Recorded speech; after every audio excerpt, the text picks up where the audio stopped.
now. Okay, welcome back, everybody. I am Amira, and I have a special guest today, Miss Candida Schwartz. Did I pronounce Hi. your name right? Yes, you did great. Awesome, awesome. Candida is a naturopath and also intuitive healer. Any other titles that I've missed? I'm a craniosacral therapist also. That's the only other official Awesome. title missing that you're Um, missing. yeah. Why naturopath?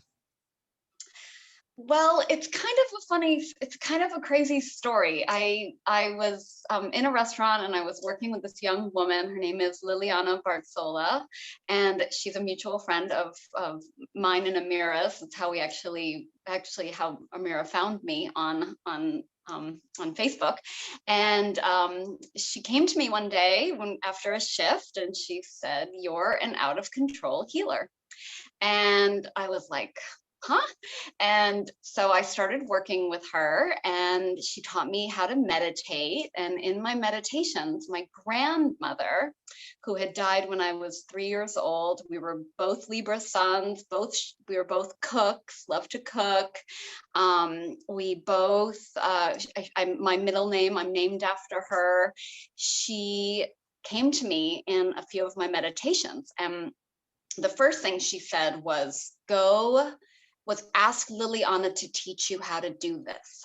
So to be an intuitive healer was what she was trying to say. So I asked Liliana, and she said, "I've been waiting for you to ask."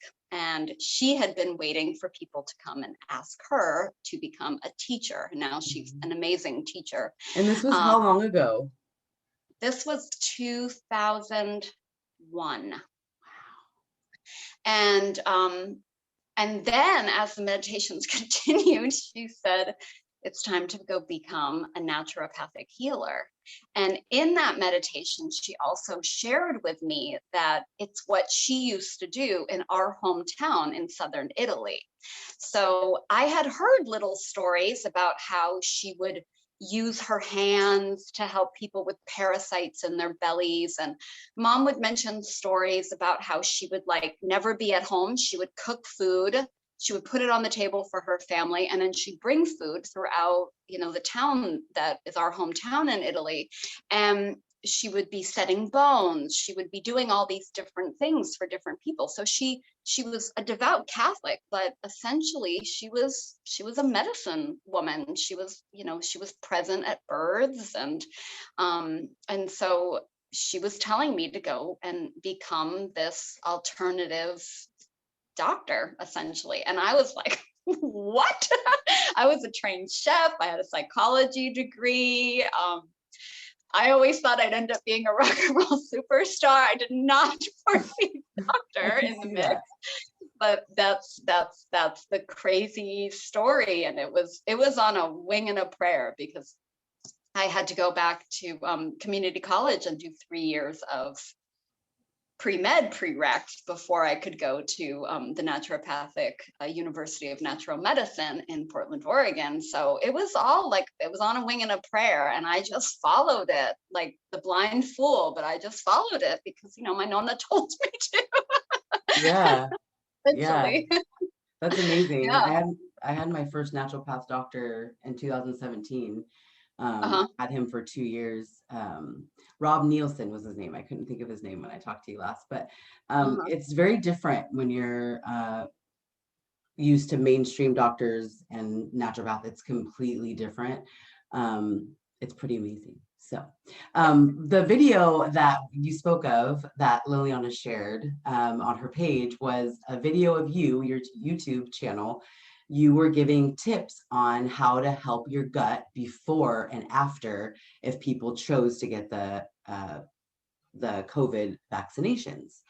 And I was so intrigued by your video, not only because the information that you shared, which I'm going to ask you to share with us again, but what I loved about it is that you didn't say it in a judgmental way. It was like, if you choose to get it, this is what you can do to help your gut. And I loved that. When it comes to vaccinations and all of those things, it's a very touchy subject. And I love how you handle it with grace and kindness and without being judgmental. So with COVID happening right now with everything, what are a couple things that people could do before and after, during, to have their gut be in the best shape when they're getting back the vaccine? Well, I think that the number one thing is, our immune systems, we know that at least 90% of our immune systems are in our gut. And so we know that our gut is our second brain. So in order for you to not only be able to accept the vaccine for your body, for on a cellular level or a biochemical level, in a biochemical way, you need to accept the vaccine to make the antibodies for your body, but you also need your body to not go crazy and mount a crazy immune reaction to it. That's why people, especially after the second dose, are having such kind of flu-like symptoms and feeling really crummy. So the top, I guess, few things that you could do is support the gut, support your gut health, support your immune system, and start the deflaming of your body in general before, during, and after the vaccine. So ways to do that: if you know that dairy always makes you phlegmy or makes you have diarrhea or makes you if eggs make your joints hurt, or sugar's a big one. If sugar just always makes you feel kind of swollen and bloated and gross, you have it's really best, you're setting up a better platform for your body to receive the vaccine if you start a few days beforehand to just eliminate those foods. So if you know for at least a week or two or a few days, because I know the vaccines are kind of hard to get on the list, so as much time as you can do beforehand, stay off of those foods. And while you're doing the two vaccines, the two doses, continuing to stay off of them is going, all of those inflammatory foods, the things that you just know make you feel crappy, right? Avoiding those things. They're just allowing you to have a healthier platform in your body. So there's that. Probiotics are always a really great idea. And then I think some of the best ways to and I love Plexus for that. I think that some of the best ways to boost the immune system, just plain old fashioned vitamin C is a great option. Do it till bowel tolerance. So 1 to 2 grams a day, people tend to be able to support that. If you start to have a loose stool, back up a little bit. Zinc is another really great one to do. Hawthorn extract, elderberry extract. Those are all really just nice ways to boost the immune system. Selenium is another one that's a really great antioxidant that is easy to find. And you could even eat your selenium, 3 Brazil nuts a day, then you don't have to take another pill. Those are the ones that come to mind. I know that a lot of people are taking arnica before the day of and after. Is that a pill? It's a homeopathic, so they're little sugar pellets that you put under the tongue, and it's arnica, ARNICA. You can find it anywhere. Any health food store will have them, and you put them under your tongue, let them dissolve. Maybe take it 2 or 3 days beforehand, the morning of, and then for 3 days after the vaccine. It'll just help with some of those. A lot of people are having pains at the swelling at the injection site, so that can help. Yeah. Cool. Awesome. The biggest things that I remember from the video. Yeah. Awesome. And I'll make sure I link that video as well. Yeah.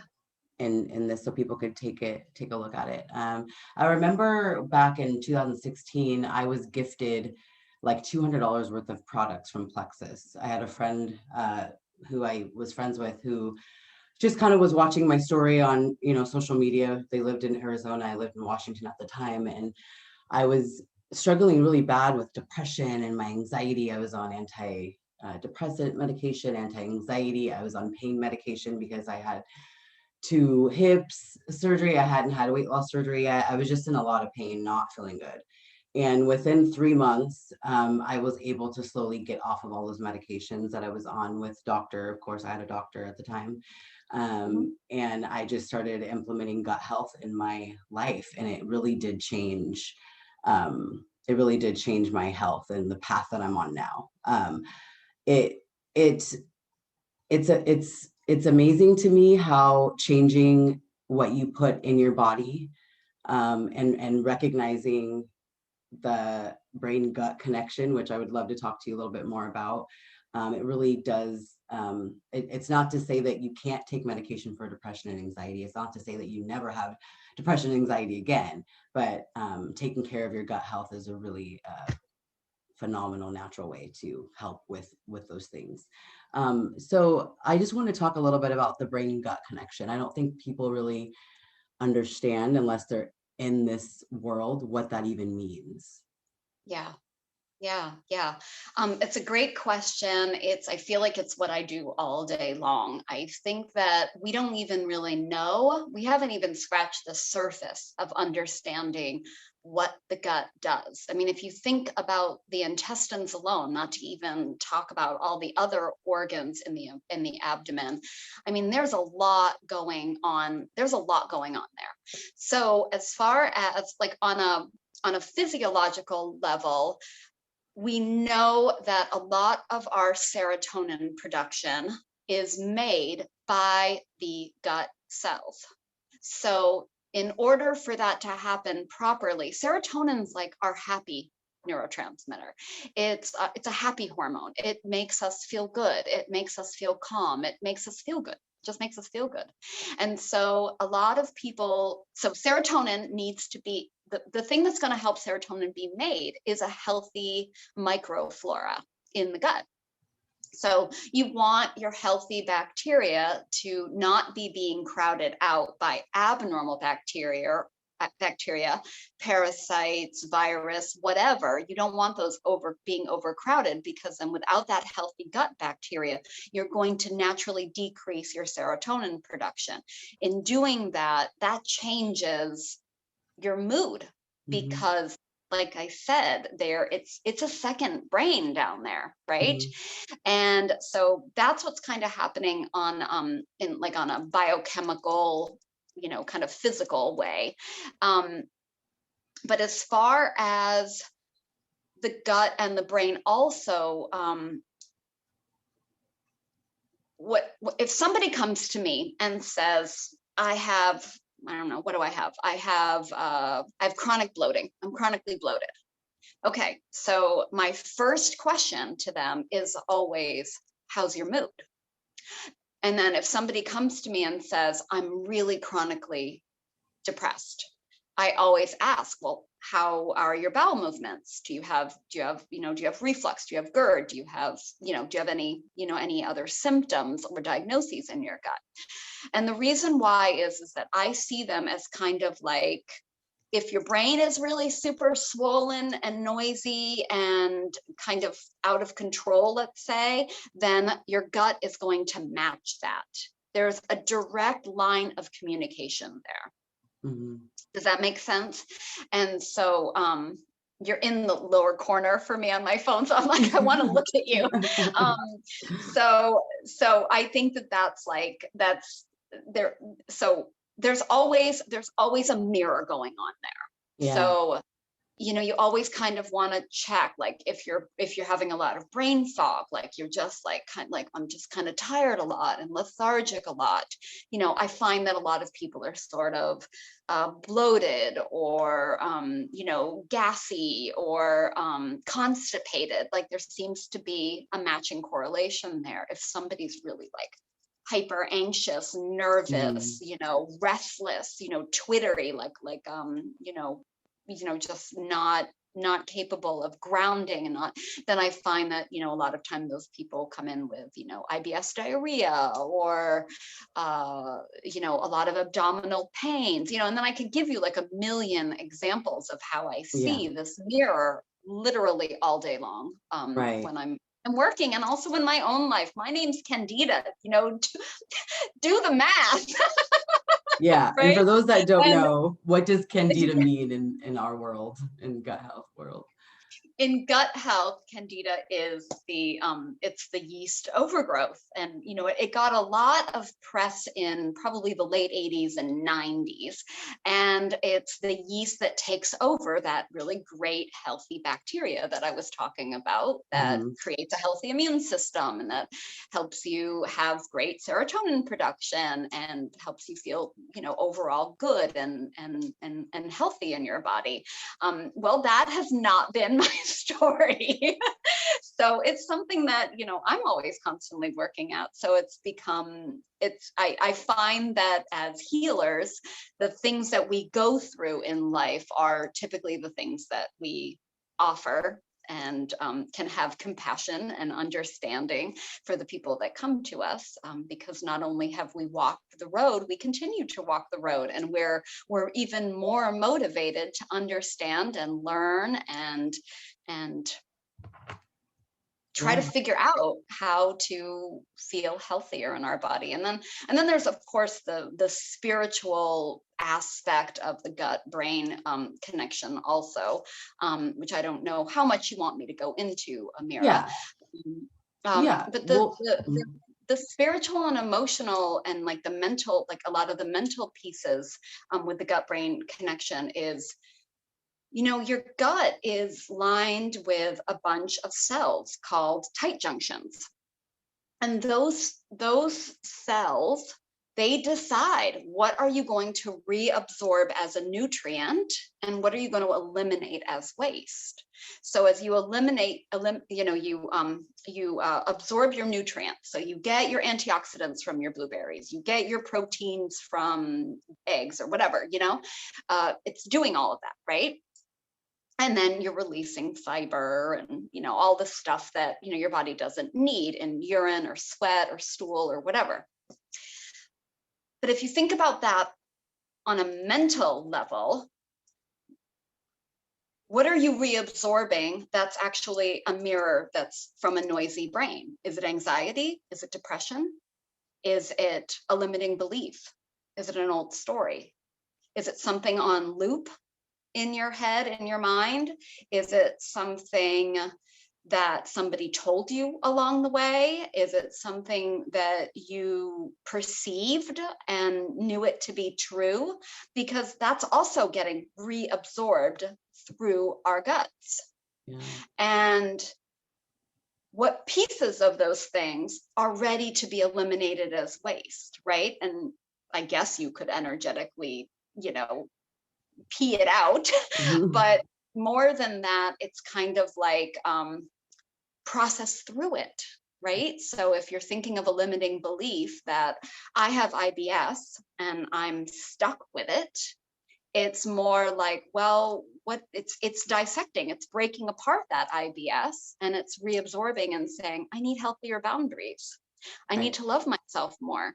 I need to have more time to myself or whatever, and eliminating those limiting beliefs. And you process that through your energetic body.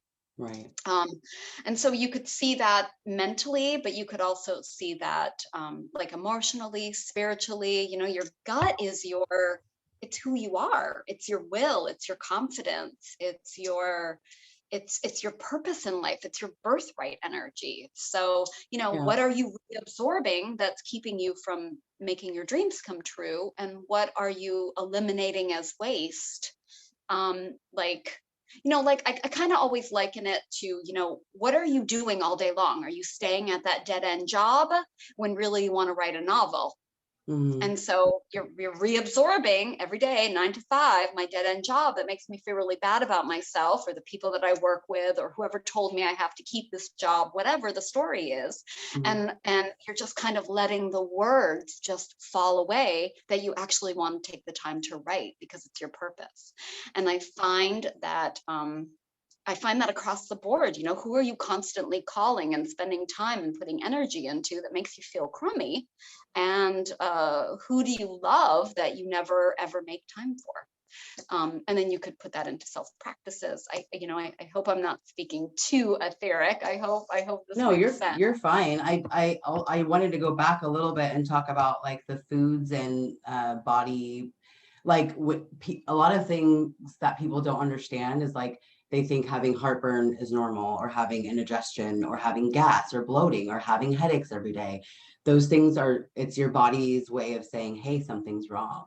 So really paying attention to your gut health and having like a gut health plan really can help you decide what is really going on. I know for me, I thought it was normal, oh, this person has that, I have it too, but it's really not normal. And now I know, like the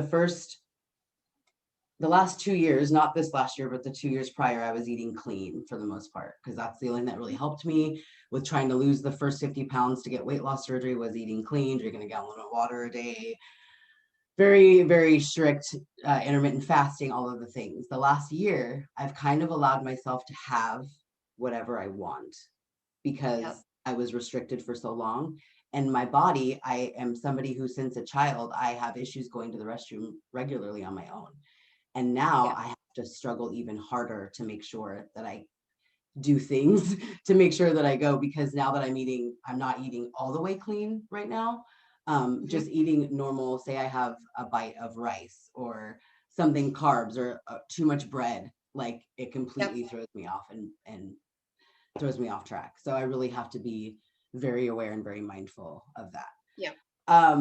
One of your other videos that I watched was you were describing a situation about being empath. And you were saying how you would go to the grocery store and you would walk out of the store like crying. And I just giggled, because I'm like, oh my entire childhood, I was told I was too sensitive. You're so sensitive. Oh my gosh, you're sensitive. You're too sensitive. You're so sensitive.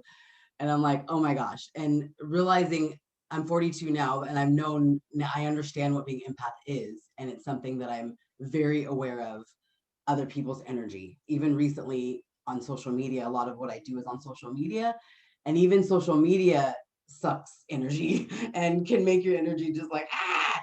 So I just wanted to, it kind of goes back into that brain gut connection, how everything is kind of aligned. But just wanted to see if you could talk a little bit more about being empath. Yeah, sure. I think, again, it's another one of my passions. Like, when we're, as an empath, we're sponges, and we have a tendency to take on other people's stuff. So a lot of times I'd find myself in the grocery store. I was fine. I'd walk into the grocery store and I'd walk out and I would feel horrible. And in my understanding and learning and growing and becoming a healer, I realized that it was probably like, the lady that was standing behind me, who her husband just left her or something, at the checkout counter. And I was seeing it, literally, like seeing it, feeling it, absorbing it.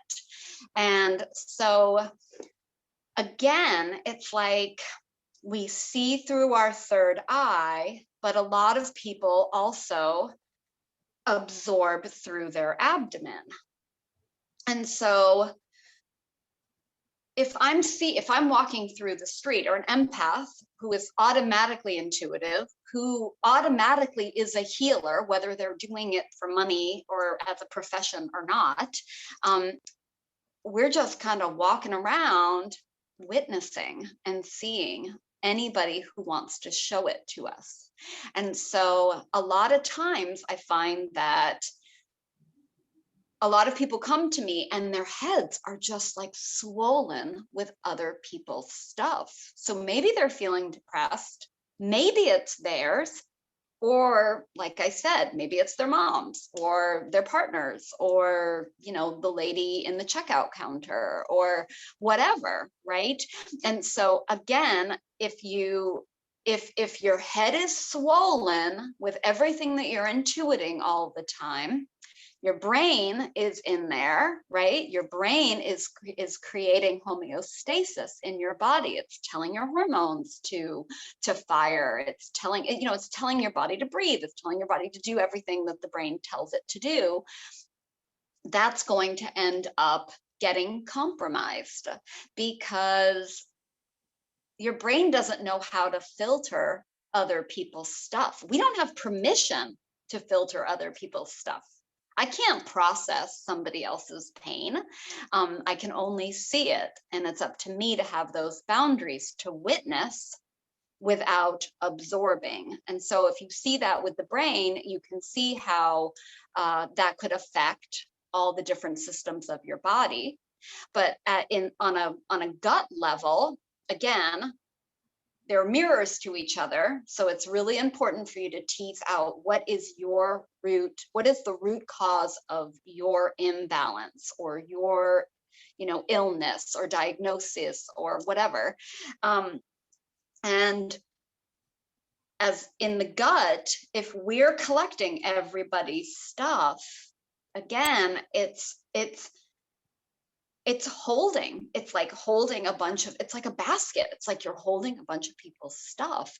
Well, how do you know how to tease out and process through? And again, reabsorb your nutrients and eliminate as waste, when as an empath, we're holding on and picking up other people's stuff. And we really don't have any right to do anything with that. And you only have so much space in your body, in your mind, in your spirit.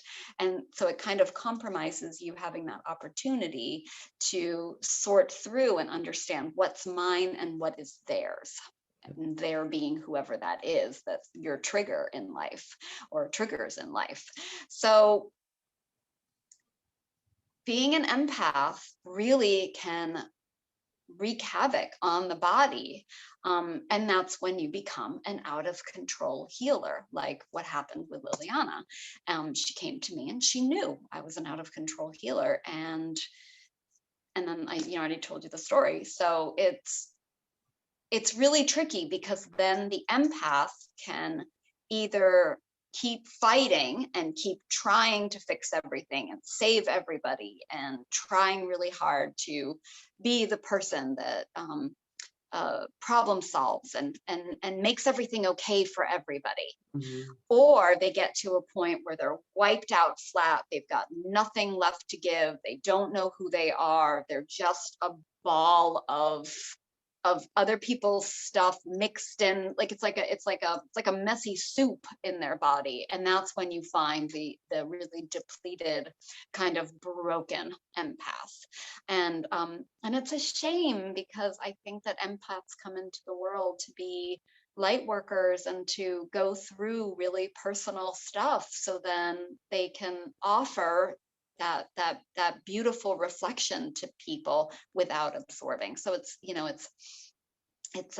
kind of it's a scary little loop you can get into, unless you actually get some support that can help you understand how to create that balance in your life. And I also find that as empaths, it's not only the boundary of, like, Sally down the roads, like depression, that you're picking up. I mean, I think that's when you get the dysbiosis, the parasites, the candida overgrowth. Like, I think that it can trickle into more physiological leaky gut, things like that. It can turn into the empath imbalance. Yes, it can obviously trickle into the mental, emotional, and wreak havoc on the body. But again, it can also really affect your body on a physiological level. Absolutely. So, Yeah. Thank you. Yeah, I definitely appreciate mindfulness in my life, because I have to be very careful with my energy and how I use it and absorb it and all of the things. So thank you so much. How can people reach you or connect to you? Oh, everything about me that you would need, that you might be interested in learning, is on my website. It's vitalhealthclinic.net. Okay. And that's my YouTube channel and my Etsy page. It's all of my services that I provide, explanations of pricing, my mood meditations, just everything, anything and everything that, my email, all of it. It's all right there. Awesome. So inspiring meeting you. And, the name of my business is Core Mind Gut Connection.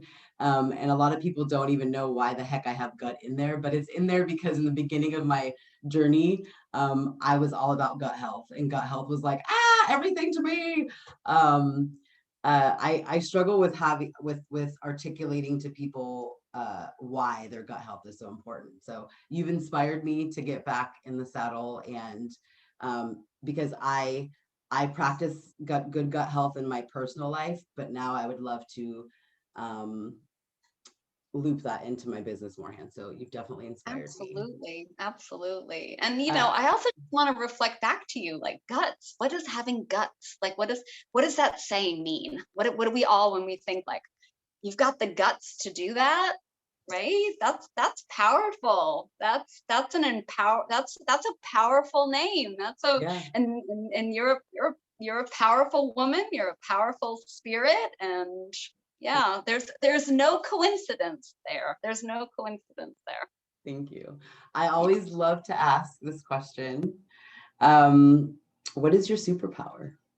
Oh, um, well, I always feel like I love to shine light in the world. That's my thing. I love to make people laugh. I love to cuddle and make everybody feel good, and again, the empath stuff. But on a high vibration, I feel like I'm really good at being bright and shiny, and reflecting that out into the world so everybody can see their light and give them all permission to shine brightly. But then I think my other one, I actually think it's being an empath, and I think that they're kind of one and the same, what I just said. But I think being an empath, I don't see it as like weak and tired and meek and you don't have bound. I don't see it that way. I think it's like, yeah, I think it's so courageous and powerful and empowering to own up and understand who you are and get vulnerable with yourself and heal, and then the gifts that you have to offer. I mean, I don't know, that's my Wonder Woman belt. I love it.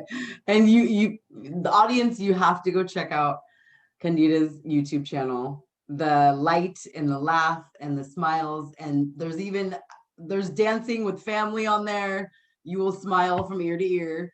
Um, you're just a gem. Thank you so much. Oh, thank you so much, Amira. You are so wonderful, and I'm so grateful, and I'm so happy to know you. I'm really super excited. I'm super excited that we got connected. So Me too. thank you Thank so you, much. Liliana. We Yeah, love thank you. you.